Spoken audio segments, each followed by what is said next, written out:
नमस्कार, मैं रिया जेम्स और आप देख रहे हैं ABNN न्यूज। सन 1947 शायद ही कोई दूसरा साल भारत के लिए इतना यादगार होगा। ये वही साल था जो बरसों से हो रहे जुल्म से भारत को आज़ाद होकर भी भारत अपनी भविष्य की कहानी लिखने वाला था।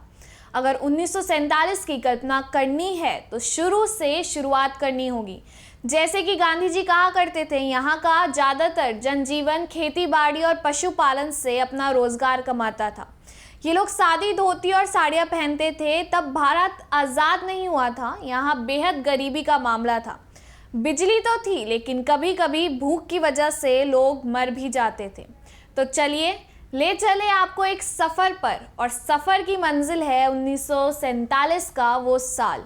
क्या आपको पता है कि 15 अगस्त 1947 को मिली आज़ादी के 60 दिन पहले भारत में क्या क्या हुआ था? कई ऐसी सच्चाई है जिनके बारे में हमारी पीढ़ी नहीं जानती है। इसमें भारत पाकिस्तान का बंटवारा, सीमाओं का निर्धारण, दंगे, माउंटबेटन योजना और रियासतों का भारत में विलय होना मुख्य रूप से शामिल है। बता दें कि 1946 में ब्रिटेन की लेबर पार्टी की सरकार का राजकोष हाल ही में खत्म हुए वर्ल्ड वॉर 2 के बाद खस्ताहाल था। तब उन्हें एहसास हुआ कि ना तो उनके पास घर पर जनादेश था और ना ही अंतर्राष्ट्रीय समर्थन। इस कारण से वे तेजी से बेचैन होते भारत को नियंत्रित करने के लिए देसी बलों की विश्वसनीयता भी खोते जा रहे थे। फरवरी 1947 में प्रधानमंत्री क्लीमेंट एटली ने ये घोषणा की कि ब्रिटिश सरकार जून 1948 से ब्रिटिश सरकार को पूरी तरह से सेल्फ रूल का अधिकार देगी। फिर आखिरी वाइसरॉय लॉर्ड माउंटबेटन ने सत्ता हस्तांतरण की तारीख को आगे बढ़ा दिया, क्योंकि उन्हें लगा कि कांग्रेस और मुस्लिम लीग के बीच लगातार विवाद के कारण अंतरिम सरकार का पतन हो सकता है।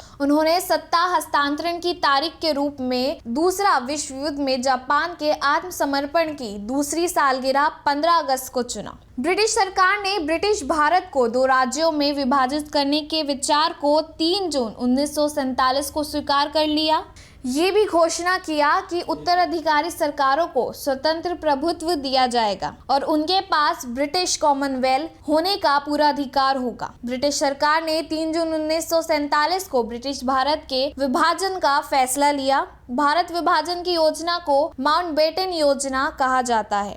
भारत पाकिस्तान की सीमा रेखा सर सिरिल रेडक्लिफ ने तय की। फिर 18 जुलाई 1947 को ब्रिटिश संसद ने भारतीय स्वतंत्रता अधिनियम पारित हुआ। इसके बाद 565 में से 552 राजवाड़े स्वेच्छा से भारत में शामिल हुए। भारत की आजादी के एक दिन पहले यानी 14 अगस्त को पाकिस्तान बना। विभाजन के दौरान बंगाल, बिहार और पंजाब में काफी दंगे हुए। साथ ही बता दें कि महात्मा गांधी ने स्वतंत्रता दिवस के समारोह में हिस्सा नहीं लिया।